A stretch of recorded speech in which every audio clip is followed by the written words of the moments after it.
Assalamualaikum warahmatullahi wabarakatuh. Alhamdulillah, syukurlah, wassalatu wassalamu ala rasulillah Sayyidina wa Habibina Muhammad, Allahumma salli wa sallim alaihi. Para pemirsa dimanapun juga berada, Alhamdulillah kita akan membahas tentang rahasia nuzulul Quran. Nuzulul Quran artinya turunnya Al-Quran. Sebetulnya Al-Quran itu 2 kali turun loh Bapak Ibu. Pertama turun dari Allah Subhanahu wa Ta'ala yang punya firman, dari kalamud dzati ke Lauhul Mahfuz. Dan proses turunnya dari kalamud dzati dari Allah kepada Lauhul Mahfuz, semacam harddisk raksasa di situ, itu sekali. Itu disebut dengan melalui proses. Jadi ada at-tanzil, ada al-inzal. Nah, kemudian dari Lauhul Mahfuz nanti turun lagi ke nabi-nabi yang dituju. Misalnya, Al-Quran itu diturunkan ke Nabi Muhammad SAW melalui Jibril. Dari Lauhul Mahfuz juga itu sebelumnya juga turun kitab suci Injil yang diturunkan kepada Nabi Isa alaihissalam oleh Jibril. Kemudian turun lagi, turun sebelumnya juga adalah kitab Taurat.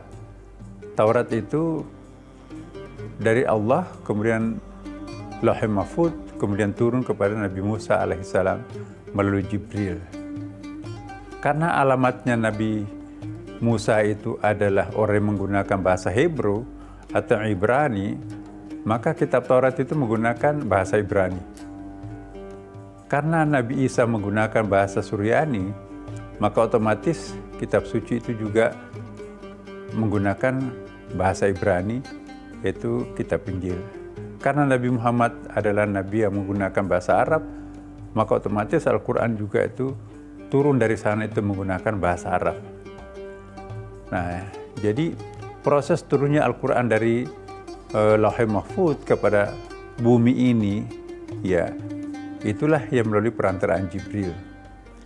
Kalau ada wahyu tidak melalui perantaraan Jibril, ya langsung dari Allah kepada Nabi Muhammad, itu disebut dengan hadis qudsi, tidak disebut dengan Al-Quran, walaupun sumbernya sama. Mana yang lebih utama, Al-Quran atau hadis qudsi?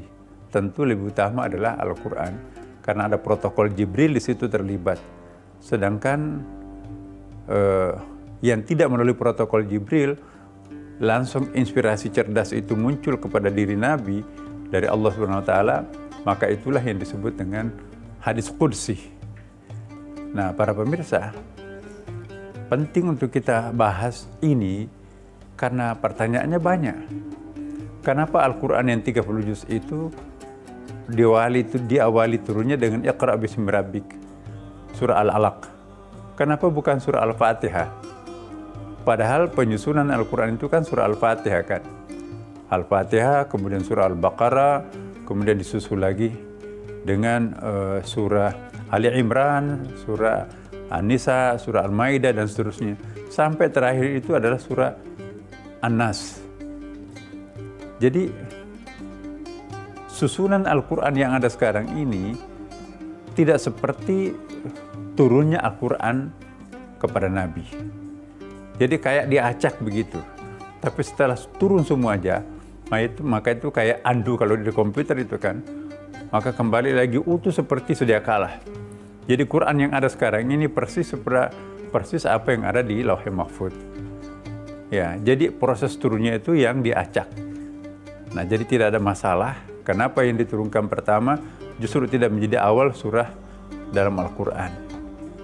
Nah, ini yang kita akan bahas.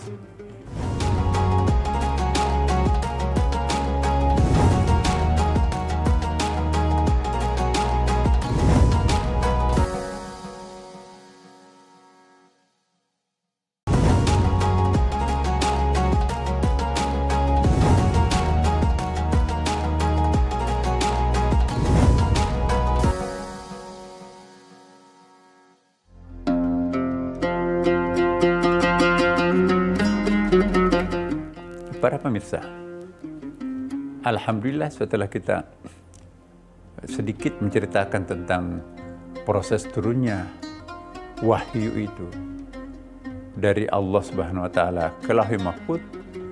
Kemudian dari Lauhul Mahfuz itu turun kepada nabi-nabi yang diadreskan kitab suci itu. Ya, kemudian melalui protokol Jibril. Nah, apa yang kita peringati nuzulul Quran? Nuzulul Quran itu kita peringati tanggal turunnya Al-Quran. Nah, kapan turunnya Al-Quran itu juga itu dihubungkan dengan Lailatul Qadar. Nah, jadi ada dua hal yang tidak bisa identik, tidak bisa dipisahkan. Kalau Quran itu 17 Ramadan, ya, sedangkan Lailatul Qadar itu tidak bisa dipastikan apakah malam 17. Cuma kita diminta oleh Nabi untuk waspada terhadap malam ganjil 10 terakhir Ramadan. Ya kan? Misalnya 21, 23, 25, 27, kemudian 29. Itu potensi turunnya Lailatul Qadar. Sedangkan turunnya Al-Quran itu bisa dipastikan kapan. Sejarah ya membuktikan bahwa 17 Ramadan itu adalah malam nuzul Quran. Nabi Muhammad SAW menerima wahyu pertamanya di Gua Hira ketika ia sedang bertahanus, berhalwat seorang diri di puncak Gunung Hira dalam sebuah gua. Ya, tiba-tiba Nabi mendekap, Jibril mendekap Nabi, "Iqra." Nabi tentu saja kaget, kenapa ada orang tiba-tiba muncul berpakaian jubah putih meminta Nabi untuk membaca Iqra. Iqra, Iqra 3 kali itu kan. Nah, Jibril pada waktu itu tidak memperkenalkan diri, saya ini adalah Jibril. Saya ini memberikan wahyu kepada nabi-nabi. Seperti juga pernah kami berikan kepada nabi-nabi sebelum engkau Muhammad. Nah, pantas saja Nabi setelah menerima wahyu pertama itu turun dari Gua Hira. Zammiluni, zammiluni, zammiluni. Wahai istriku, selimuti aku dalam keadaan gemetar tuh. Ada apa ini? Ada apa? Kenapa kamu? Wahai suamiku, kata Khadijah. Saya didatangi perempuan. Saya datangi orang berjubah putih. Laki-laki berjubah putih menyuruh saya membaca. Padahal saya nggak bisa membaca. Tengah malam nggak ada yang bisa dibaca. Orang itu sangat santun menyuruh saya untuk membaca. Nah, setelah Al-Quran turun, ya, yang diawali dengan surah Al-Alaq dan diakhiri nanti dengan surah An-Nas, maka komplitlah Al-Quran ini diturunkan 30 juz, 6.666 ayat yang dibagi dua turunnya, ya, 13 tahun turun Quran itu di Mekah dan 10 tahun turun di Madinah. Ayat yang turun di Mekah itu pada umumnya berisi tentang tauhid.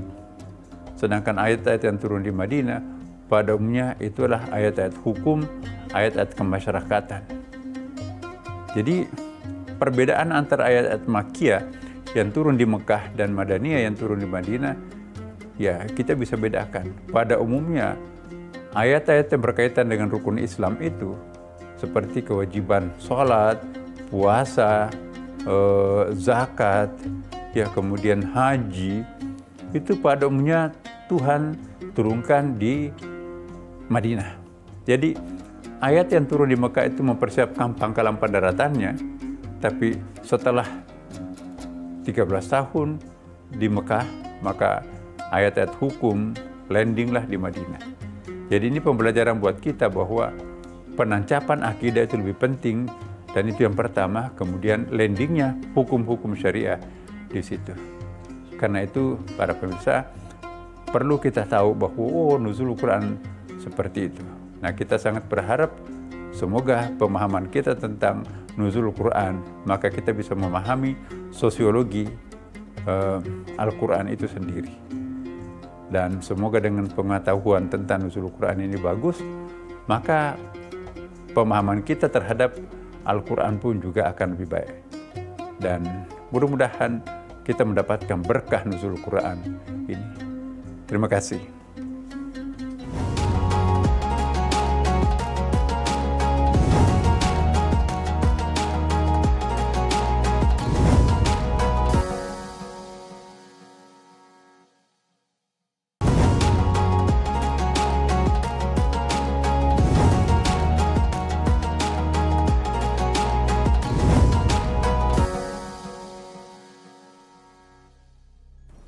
para pemirsa, untuk berkahnya pertemuan kita pada kesempatan yang sangat mulia, sangat istimewa ini, ya, marilah kita berdoa.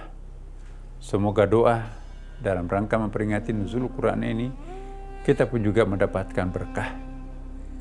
Izinkan saya memimpin doa, mohon yang lainnya bisa mengikuti. Bismillahirrahmanirrahim. Alhamdulillahirabbil alamin. Hamdan syakirin, hamdan na'imin, hamdan yuwafi ni'amahu wa yukafi mazidah. Ya Rabbana lakal hamdu kama yanbaghi li jalali wajhikal karim wa 'azimi sultanika. Allahumma shalli wa sallim alaihi. Allahumma a'inna ala dzikrika wa syukrika wa husni ibadatik. Allahumma ya muqallibal qulubi tsabbit qulubana ala dinika wa ala ta'atik. Allahumma inna nas'aluka al-huda wat tuqa wal afafa wal ghina.